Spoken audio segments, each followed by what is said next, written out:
Live. Facebook is on. I encourage you to like, subscribe, share your comment, questions, and we'll try to address them.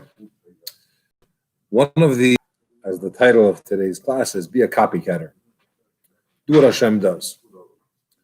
There's actually a letter from the Rebbe where he writes to somebody who was complaining about, I can actually tell you who it was. There's a company that does ice cream, that does part of dairy-free ice cream. It's called Tofudi. And the owner, or the founder slash founder, he wrote a letter complaining about some potential competition. He was concerned. He had a very niche product. At that time, it was, soy or dairy-free was a big deal. And he was branching out in other markets. And he was concerned that there's going to be competitors and they're going to outdo him or take away his business or whatever it was. And the Rebbe wrote back to him that only a shlamazel, which I don't know how to translate into English, has no competitors. But basically, if you're doing anything good, if you're successful in any level, in his case, in his business venture of non-dairy ice cream, you have, and so on and so forth. But the attitude of they'll copy you, and it's fine, and it's really an indicator that you're doing something right. But when it comes to Hashem, when it comes to God, the Torah tells us you should copy what Hashem does. You should go in Hashem's ways. Do what Hashem does. And the Rambam, he talks about this, and he shares what does it mean to do what he does. Just like Hashem is kind, you should be kind. He's compassionate, be compassionate. He's considered to be a chassid, which is a kind person that does more than the minimum. You also should behave that way, and so on. But we have a principle that there are certain mitzvahs, especially when the Rambam, when he enumerates the 613 commandments that we have in the Torah, there are certain commandments that he doesn't count as one of the 613. And the reason why he doesn't count those is because they're very general mitzvahs. They, for example, like you should love Hashem, or even love your fellow, rather. It's not necessarily considered as its own mitzvah because it manifests itself in other things, like returning lost objects or helping someone in need. So when it's a general mitzvah, it doesn't carry its own number as one of the mitzvahs per se. However, when it comes to going in Hashem's ways, he does consider that as a mitzvah, one of the 613. And the question, obviously, is why is it its own mitzvah? Going in Hashem's ways, copying Hashem, means do those things that he does. Visit the sick, comfort those that are mourning, help those in need, be kind, be compassionate, do what Hashem does. So in order to fulfill that mitzvah, you have to do other mitzvahs. So it shouldn't be considered one of the 613.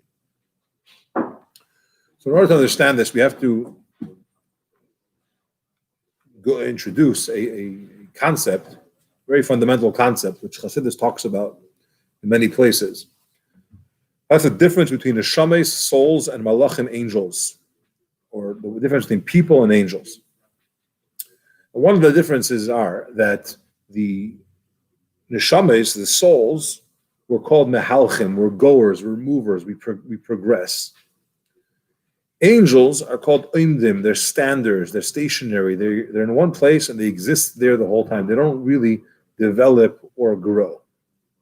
Now it's true that angels do have some level of progression. They do go upwards multiple times a day. We mentioned in the davening when they praise Hashem and so on, but it's a very calculated and systematic type of growth. So Hashem says, you go here, you go there. Now it's time to go up a level, you go up a level. It's not considered to be really the plan.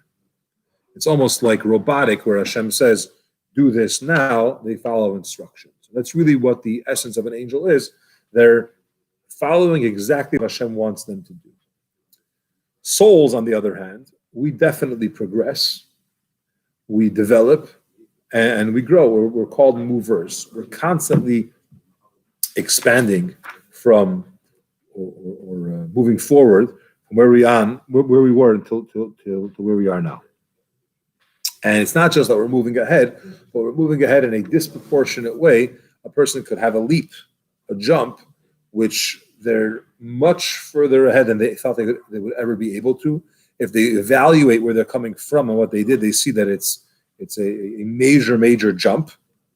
But we have that ability because we have neshamas, we have souls. Now, how do you do that?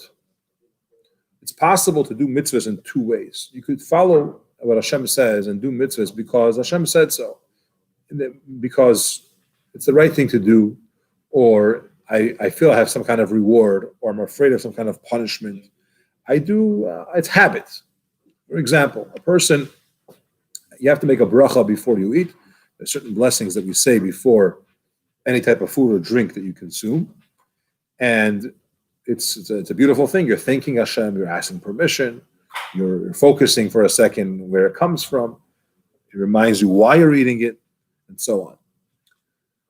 But you could get used to it. It could become a habit. And if you're doing this since you're a little kid, you don't even think about the bracha necessarily. You just say it and eat it. And you don't have that connection or that involvement or that inspiration, which should exist from the fact that you're making a bracha and you're thanking God or asking permission from Hashem and eating it. And the same applies to other mitzvahs. It's called hergel. You get used to it, which is a beautiful thing, that it becomes second nature. But the problem is that you lose the enthusiasm and the inspiration, the excitement that's involved. And because of that, your mitzvahs start to lose meaning. Now, the reality is that any time a person does a mitzvah, it will affect them. There's a certain refinement that happens. There's a certain connection that takes place when you do a mitzvah, fulfilling what Hashem wants you to do. But there are levels. Even if you do a mitzvah for the wrong reasons, it's completely for personal gain, it's a selfish motive, but you're doing the mitzvah, it will impact you in a positive way. But it's not the same as when you do it because Hashem said so and you want to connect with Him. When you have that focus and you say, I'm doing this mitzvah because Hashem said so, because I'm connecting to Him. I don't understand why.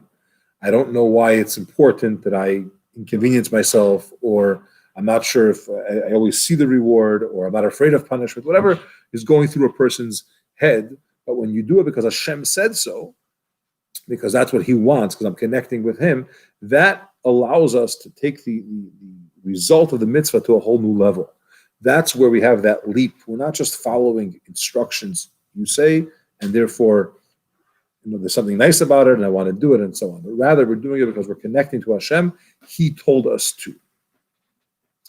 And that's what it means to go in Hashem's ways. It's not just be compassionate and be kind.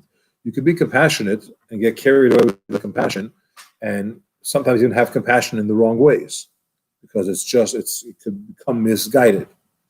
When you do it because Hashem said so, then you know that you're doing it the right way.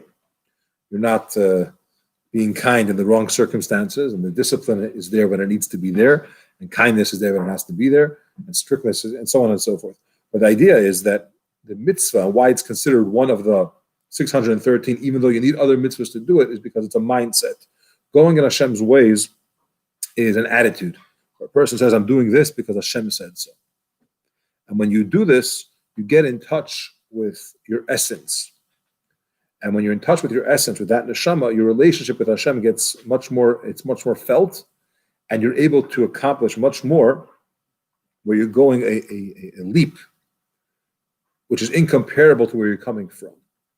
Angels also have leaps, but it's systematic. And people could also run into that problem. They're systematically growing or systematically moving from one stage to the next.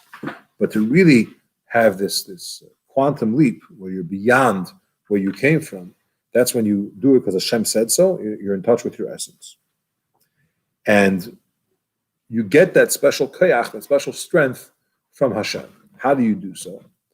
So the Torah tells us you should connect, attach yourself to Him. How do you attach yourself to Him? So the Talmud asks the question, you can attach yourself to Hashem. Obviously, He's not physical. And in general, in certain contexts, He's compared to fire. You can't just connect yourself. And the Talmud answers that if you connect yourself to a tzaddik, if you connect yourself to a rebbe, I don't mean a rabbi, I mean a rebbe in the spiritual sense, you connect yourself to them, you have that special ability, almost that godly energy, that inner strength that allows you to jump, be in touch with your essence, and jump much further than you thought you were capable of doing. And it's especially relevant in the month of Elul, when we're getting ready for Rosh Hashanah and Yom Kippur, and a person looks back at the prior year and says, I know who I am and I can't really make those changes, or I've made those decisions many times and I haven't come through or haven't stuck to them for too long. And we have to know that if we do mitzvahs in the way of halachta b'drachav, because Hashem said to do them, we do them His way, we get in touch with our essence. He gives us special abilities. And by connecting ourselves with a tzaddik, it brings out from within ourselves that essence, and we're able to accomplish way more than we thought was even possible, much more than we did in the past. And it's in a way that's very real because it's our essence and it's with a special divine help that God gives us. A wonderful day, and see you later.